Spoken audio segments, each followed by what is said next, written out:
Sir Rafi, sa office po mismo dati ng HQ Horizon, nangyayari po yan. Excuse me, Sir Excel sabihin ko lang sa inyo, hindi kayo nakikipag-communicate sa amin. Buwan pong may mga delay nyo na gusto makipag-usap sa inyo, nagmamakaawa, mga OFW na umiiyak sa akin, nagme-message sa akin na kausapin nyo kami. Ilang beses ko kayo sinasabi, ako na magsiset ng Zoom meeting para kausapin nyo sila. Pero hindi kayo nagsiset, di ba?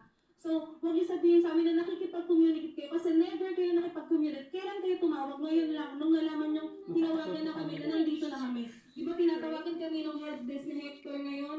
At tinatawagan nyo kami na ngayon kayo, nung pagtawag sa akin kaninang morning, ngayon kayo makikipag-usap meeting. Bakit ngayon pa? Kung kailan nandito kami, huwag niyo sabihin biktima rin kayo kasi wala kaming kilalang Hector. Kasi sinabi niyo sa amin na, si Hector, sino ba si Hector? Hindi naman nakilala si Hector. Ikaw yung kilala namin. So bakit papasa na, ay, biktima din kami. Ganyan naman yung drama ng mga investor din kami. Uso na yung ganyan. Huwag na po kayong maganyan kasi alam niyo yung responsibilidad niyo. Kung umpisa pa lang pinaliwanag niyo, naintindihan po namin kayo. Bakit niyo kami tinaguan? Ang daming tao bumiyahin sa Pandi. Hinahanap kayo, tinataguan niyo. Wala lang kayo sa Las Piñas. O, pupunta po yung mga tao sa Pandi. Sabi po nung gumagawa dun sa barko niya, nandun siya. Tapos nung sinabi, mga